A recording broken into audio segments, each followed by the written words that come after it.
Hello hi నమస్తే, నేను మీ Suresh Goud. Telugu Desam party వ్యవస్థాపకులు ఉమ్మడి ఆంధ్రప్రదేశ్ మాజీ ముఖ్యమంత్రి నందమూరి తారక రామారావు 23వ వర్ధంతి సందర్భంగా యాదాద్రి భువనగిరి జిల్లా కేంద్రంలో టీడీపీ భువనగిరి పట్టణాధ్యక్షుడు బచ్చు శ్రీనివాస్ ఆధ్వర్యంలో ఎన్టీఆర్ చిత్రపటానికి పూలమాల వేసి ఘనంగా నివాళులర్పించారు. సమాజమే దేవాలయం, ప్రజలే దేవుళ్ళంటూ తన జీవితాన్ని మొత్తం తెలుగు ప్రజల శ్రేయస్సు కోసం అంకితం చేసిన గొప్ప మహానుభావుడని కొనియాడారు. వచ్చే స్థానిక సంస్థల ఎన్నికల్లో యాదాద్రి భువనగిరి జిల్లాలో టీడీపీ పోటీకి సిద్ధమని తెలిపారు.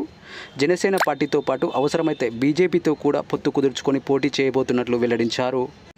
ఈ కార్యక్రమంలో కడారి నాగమల్లయ్య, మేడబోయిన దశరథ, దాసరి కృష్ణ, సత్తిరెడ్డి, ఊదరి శ్రీశైలం, సిరికొండ సైదులు, మాటూరి ఆంజనేయులు, మాటూరి శ్రీనివాస్, నాయని విద్యాసాగర్, బర్ల యాదిరెడ్డి, ఎనబోయిన కనకయ్య, దూసరి చంద్రశేఖర్, టీడీపీ నాయకులు, కార్యకర్తలు తదితరులు పాల్గొన్నారు. నేను తెలుగుదేశం పార్టీ ఆవిర్భావం నుంచి ఉన్న కార్యకర్తను, అలాగే తెలుగుదేశం పార్టీ పట్టణ అధ్యక్షుడిని. నేను అన్న నందమూరి తారక రామారావు గారు అంటే ఎన్టీఆర్ అంటే తెలియని లేడు, తెలియని వారు లేరు.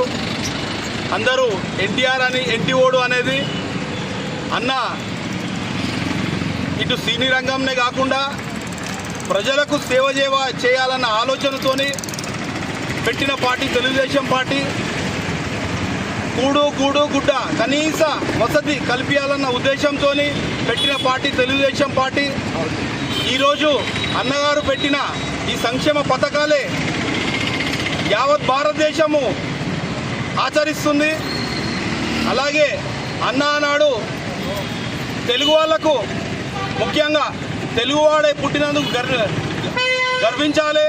అలాగే మన తెలుగు భాషను జాతీయ భాషగా, అలాగే ప్రాంతీయ భాషగా చేయాలన్న ఆలోచనతో ఎన్నో విధాలుగా తెలుగును ప్రాచుర్యంలోకి తెచ్చి తెలుగుదేశం పార్టీని వైభవంగా నడిపి గత 40 సంవత్సరాల నుంచి అదే తెలుగుదేశం పార్టీ ప్రజలకు సేవ చేస్తూ ఉంది. అలాగే ఆంధ్రప్రదేశ్లో తెలుగుదేశం పార్టీ ఈరోజు గవర్నమెంట్లోకి వచ్చింది.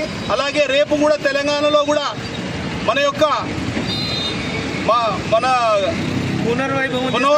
పునర్వైభవం తెచ్చి రాష్ట్రంలో తెలుగుదేశం పార్టీని మళ్ళీ తెలుగుదేశం గడ్డ మీద జెండా ఎగిరేస్తాం. తెలుగు ఆత్మగౌరవం కోసం పోరాడిన వ్యక్తే తెలుగుదేశం పార్టీని స్థాపించి తెలుగు కోసమే అన్న ఎన్నో పథకాలు తెచ్చిండు. ఆయన ప్రాధేయపడ్డాడు. ఈరోజు రాముడు, కృష్ణుడు, ఏ దేవుడైనా కానీ అన్న ఎన్టీఆర్లో చూసుకుంటున్నాం ఈరోజు. అలాగే ప్రతి ఒక్కరూ తెలుగుదేశం పార్టీ నుంచే రాజకీయం నేర్చుకున్నారు. రాజకీయం అంటే ఒకప్పుడు ఏదో పార్టీ వచ్చింది, ఏదో ఓటేయాలి 5 సంవత్సరాలకు అన్నట్టుండే. అన్న ఎన్టీఆర్ ఎప్పుడైతే తెలుగుదేశం పార్టీని స్థాపించిండో ప్రతి ఒక్కరికి రాజకీయంగా అందరికీ రాజకీయం అంటే తెలిసింది.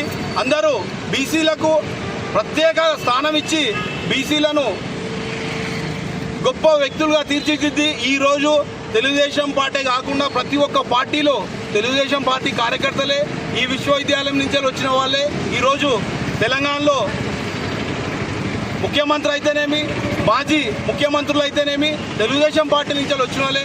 కాబట్టి నేను ఏమంటున్నాను అంటే మళ్ళీ తెలుగుదేశం పార్టీకి పూర్వవైభవం తెచ్చి తెలంగాణలో మన తెలుగుదేశం పార్టీని మళ్ళీ గద్దెనెక్కిస్తామని చెప్తూ విరమించు. తెలంగాణలో వచ్చే స్థానిక సంస్థల మీ పార్టీ పోటీ చేసే అవకాశం ఉంది. తెలంగాణలో వచ్చే స్థానిక సంస్థల ఎలక్షన్లో తెలుగుదేశం పార్టీ పోటీ చేస్తుంది పక్కా. అందరూ మళ్ళా బాధ్యతతోని తెలుగుదేశం పార్టీని మళ్ళా గద్దెనెక్కిస్తానికి ప్రతి ఒక్కరూ కృషి చేయాలని కోరుకుంటూ నమస్కారం. జై.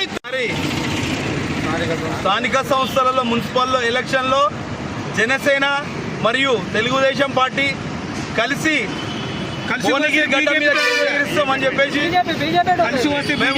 కలిసి వస్తే బీజేపీతో కూడా కలిసి భువనగిరిలో జెండా ఎగిరేస్తాం.